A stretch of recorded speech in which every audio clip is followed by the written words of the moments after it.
A boat changed hands for $38,000 on a Saturday in October, and buried inside the purchase agreement was a clause that transferred the full cost of the Marina slip, $1,200 a month, to the buyer, beginning immediately, whether the boat moved or not. The buyer thought he was paying for the boat. He was also buying the berth, the insurance schedule, the maintenance covenant, and the slow bleed of a hull that requires attention whether it is used or not. 38,000 was the number on the title transfer. It was the smallest number in the transaction. The real cost was in the calendar.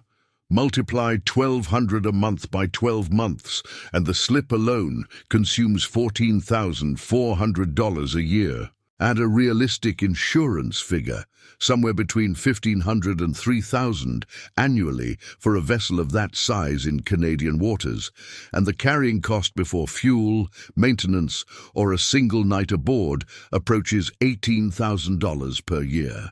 At that rate, the buyer repurchases the boat in carrying costs alone within roughly 2 years. The boat was not an asset, it was a subscription. This is not one man's bad arithmetic. It is a system, and it has 4 moving parts: acquisition cost, fixed carrying costs, variable maintenance liability, and the depreciation curve that runs underneath all of them, quietly erasing whatever equity the owner believed he was building. Each part is engineered to profit someone other than the person who signs the title. The question that governs everything that follows is simple. When a person chooses to live on the water in Canada in 2026 as cheaply as possible, who actually captures the money? And is there any configuration in which the answer is the person who lives there? That question can only be answered at the end. But first, understand what is being purchased, because the desire is legitimate, and it has to be taken seriously before the ledger is opened. There is something about waking on water that does not translate into prose, but everyone who has done it remembers. The sound is different, a low, ambient motion, a soft percussion against the hull, the creak of lines adjusting to tide. The light comes differently too, reflected and shifting, so that even a grey Canadian morning carries a quality of movement that a house on land never provides. The community in a Liveaboard Marina is specific. People who have chosen inconvenience deliberately, who fix things with their hands, who know the name of everyone within 50 meters. The vocabulary is different: berth, draft, freeboard, haul-out, and the vocabulary matters because language is part of the identity being offered. To live on the water is to become a different kind of person. More capable, the story goes, more present. Unburdened by the square footage that accumulates in land life, there is a freedom in the proportions. A 40-foot trawler offers perhaps 350 square feet of living space, and inside that constraint, a life becomes deliberate. Every object earns its place. Every system is visible and comprehensible. The mythology of the liveaboard is not false. The sea has always offered a version of freedom that land cannot replicate, and the Canadian coasts, Pacific, Atlantic, the Great Lakes, deliver that mythology in full. In June, on a calm morning, in a BC marina with the mountains behind and the water flat, the dream closes the distance between itself and reality entirely. The arithmetic in that moment is genuinely for later. Now open the ledger. The first benchmark: slip fees in Canadian Liveaboard marinas run, in most mid-market locations, between $900 and $1,800 Canadian dollars per month. Take a working figure of $1,200, applied to 12 months, that is $14,400 per year in berth costs alone, before the vessel is touched, fueled, or insured. Over 5 years, that figure reaches $72,000 in slip fees on a boat that may have cost $40,000 to acquire. The slip has cost more than the boat. The second benchmark, marine insurance for a liveaboard vessel in Canada, a vessel that is occupied full-time and therefore presents a different risk profile than a recreational boat, typically runs between 2 and 4% of the vessel's insured value per year, with liveaboard endorsements adding a meaningful premium above standard recreational rates. Fact to verify. On a boat insured for $50,000, that band translates to $1,000 to $2,000 annually at minimum. On an older vessel where the insured value is lower but the mechanical risk is higher, the premium may not decrease proportionally because underwriters price occupancy risk as much as asset value. Call it $1,500 to $2,500 per year as a working range. The third benchmark. Maintenance on a vessel in active liveaboard use, accounting for hull anti-fouling every 1 to 2 seasons, engine servicing, electrical upkeep, raw water cooling systems, through-hull fittings, rigging wear on sailboats, and the general acceleration of decay that comes from full-time habitation in a marine environment, runs conservatively between 3 and 8% of vessel value per year in years without a major failure, and substantially more in years that include an engine rebuild, a transmission, or a haul-out requiring significant bottom work. On a $40,000 vessel, 3% is $1,200 per year. 8% is $3,200. The true figure moves within that range unpredictably. Bundle the three. A liveaboard in Canada is paying, in a conservative year, somewhere between $17,000 and $23,000 Canadian dollars in carrying costs before a single tank of fuel is purchased or a grocery run completed. The vessel was supposed to be the cheap option. These are not catastrophic scenarios. They are the expected ordinary numbers for a vessel in continuous occupation. The worst-case scenarios involve haul-outs, motor replacements and insurance claims, none of which are rare. What is advertised is the purchase price. What is owed is the annual subscription that never appeared in the listing. A boat is not the thing you buy. A boat is the price you pay every year to own the thing you bought. This changes the calculation for every strategy a careful person might devise to avoid the trap. The obvious first escape is to buy cheaply, to find the 30-year-old vessel at the low end of the market, the project boat, the motivated seller, and to acquire floating living space for a fraction of what the dream boats cost. This argument has genuine momentum. Boats that would have sold for $60,000 in 2018, fact to verify, can be found in the $15,000 to $25,000 range today, particularly in fresh water, where hull corrosion is less aggressive and the pool of potential buyers is smaller. The arithmetic appears to close. Buy for $20,000, live cheaply, escape the rent trap. The floor is not in the purchase price. The floor is in what the purchase price does not change. Slip fees do not decrease because the vessel is older. Insurance may increase because older vessels with older electrical systems and older through hulls represent elevated risk. Maintenance rises steeply as systems age. And on a project boat, the maintenance liability is not 3% of vessel value per year. It is the cost of every deferred repair the previous owner could not afford, presented to the new owner at once. The cheap boat is cheap at acquisition and expensive in perpetuity. The boat bought cheaply is not the bottom of the cost. It is the top of a longer column. Subscribe to breakdowns like this one if you prefer arithmetic to sales language.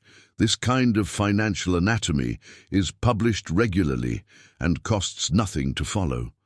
Now, the next escape route. The second strategy pursued by the careful buyer is to avoid the marina entirely.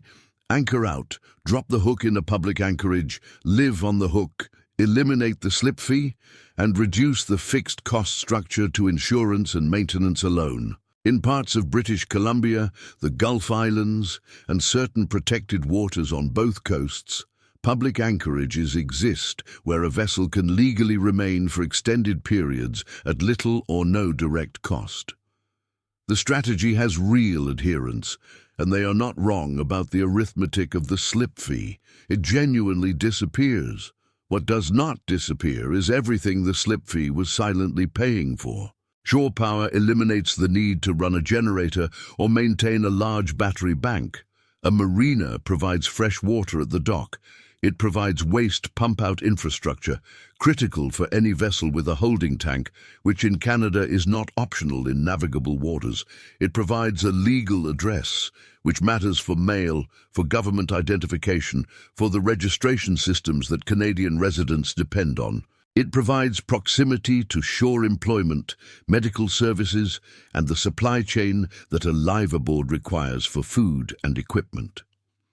Living at anchor eliminates the slip fee and replaces it with the cost of a tender to reach shore, the cost of generating or storing power aboard, the cost of managing water and waste independently, and the non-monetary cost of distance from everything a functioning life requires. The generator burns fuel. A conservative estimate for a diesel generator running 6 hours daily, enough to charge banks, run appliances and maintain a Liveaboard standard, runs to perhaps 3 to 5 litres per hour, which at Canadian fuel prices translates to a monthly fuel cost that can approach or exceed what a marina slip costs in smaller markets. Fact to verify, solar and wind can offset this substantially, but the installation cost of a serious renewable system, the kind that actually sustains a Liveaboard through a Pacific Northwest winter with limited sunlight, runs into the thousands of dollars up front, with replacement cycles for battery banks that arrive every 5 to 8 years. The anchor-out strategy is not a solution to the cost structure. It is a substitution of one cost for several smaller costs that together frequently exceed the cost they replaced, while adding logistical friction that the slip fee was quietly absorbing. The person who anchors out to avoid the marina has not escaped the system. They have moved its components around and made them harder to see. The third escape route is the one that sounds most rational to the financially literate buyer. Don't buy a vessel at all. Rent a slip without a vessel, or find a purpose-built floating home, a structure on a float, not a marine vessel, with residential grade systems and a physical connection to shore utilities that eliminates the marine maintenance cycle entirely. These exist in Canada, predominantly in BC, and they offer something closer to the financial profile of land-based housing. Predictable utility costs, no haul-out liability, no anti-fouling schedule. The float home is also subject to a market that has tightened dramatically in the last decade. Fact to verify. With purchase prices in established float home communities that have converged on, and in some cases exceeded, comparable land-based residential real estate. The fantasy of water-based living as a financial escape from land prices dissolves at the listing price of a serious float home in the Lower Mainland or Victoria. The float home was the rational choice. The market priced it rationally. Every door into water-based living in Canada carries a toll. The toll changes shape depending on the door. It does not change size. 3 people entered the same dream through 3 different doors, and here is where they arrived. The first borrowed. He financed a $50,000 trawler at prevailing rates for marine lending, higher than mortgage rates, because a vessel is a depreciating asset and lender's price that curve into the product. Fact to verify. His monthly payment ran somewhere between $800 and $1,200, depending on term and rate, before slip fees, insurance and maintenance were added. His carrying cost in year 1 was between $25,000 and $32,000 Canadian dollars annually. He was paying more to live on the water than he would have paid to rent a 2-bedroom apartment in the city he left. The water life was more expensive than the land life he was escaping. He knew this, and he accepted it, because the arithmetic was supposed to improve once the loan was paid. The loan took 10 years. The vessel was worth 30% less than it was on the day he bought it. The second was clever. She bought a 30-year-old motor sailor at $22,000, paid cash, anchored out for the first 2 years to avoid slip fees, installed solar, and maintained the vessel herself to the extent her skills allowed. Her carrying cost in year 1, insurance, fuel for the generator on overcast months, tender fuel and maintenance. The supply runs, the haul-out she could not defer past the second year, totaled somewhere between $12,000 and $16,000. She had reduced the annual cost substantially. She had not escaped it. And in year 3, the engine required a rebuild that ran to $8,000. Her annual cost that year matched the borrower's. The vessel's value had not increased. The third paid cash. $80,000 for a well-maintained vessel that required nothing immediately. He paid full Marina rates and carried proper insurance. His annual fixed cost was in the $20,000 to $26,000 range. He had no debt. He also had $80,000 committed to an asset that depreciates at roughly 5 to 10% of its purchase value per year in the early years of ownership. Fact to verify, following a curve that flattens in older vessels but never reverses. In 10 years, the vessel was worth between $30,000 and $50,000. He had spent, conservatively, $200,000 in carrying costs. He was not underwater financially. He was simply the person who had paid the most to live the same life. 3 different positions at the start, 3 different strategies, 1 destination. An annual cost of living on the water in Canada that, across all configurations and across any honest accounting period, runs between $12,000 and $30,000 Canadian dollars above whatever the vessel cost to acquire every year, without exception. The specifics differ. The outcome does not. This is who gets paid and in what order. The marina operator receives the slip fee first, monthly, regardless of whether the vessel moves or the owner earns. The insurer receives its premium annually, regardless of claims. The boatyard receives its haul-out and maintenance charges on a schedule determined by hull biology and mechanical reality, not by the owner's cash flow. The fuel supplier receives payment at every use. At the bottom of the sequence, after all of these have been satisfied, the owner receives the use of the vessel and absorbs whatever liability remains. The depreciation belongs to the owner. The risk belongs to the owner. The loss, when it comes, belongs to the owner. This arrangement is not accidental. It is the product of contracts written by people who understood the arithmetic before the buyer did, and incentive structures that place every party in the supply chain ahead of the person whose name appears on the title. The marina operator earns whether the vessel is seaworthy or not. The insurance company earns whether the vessel is claimed against or not. The yard earns whether the bottom work was necessary or not. None of these parties absorbs the residual. The owner does. What a liveaboard vessel in Canada actually is. A liability structured as an asset, sold in the language of freedom, maintained by the financial interests of everyone in the chain except its owner. What it is sold as: the cheapest way to live on the water, the escape from land prices, the life of independence. These are not false in their emotional content. The freedom is real, the community is real, the quality of a morning on the water is real, and it costs nothing to experience. What is false is the financial claim buried inside the lifestyle claim. The suggestion that the arithmetic works out in the owner's favor, that ownership is the path to equity, that a boat is a home in the sense that a home is an investment.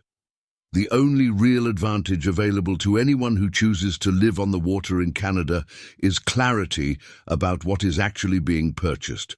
Not an asset, not equity, not a cheaper alternative to land-based housing costs. A set of experiences, a quality of life, a community, a specific kind of morning that land cannot replicate, and an annual cost structure that resembles rent more than ownership. attached to an object that loses value while the rent continues. Once that is understood, the decision can be made honestly. The financial case for Liveaboard life in Canada does not hold. The non-financial case may well be compelling enough to proceed. The map was never drawn in your favor. Now you know where it leads.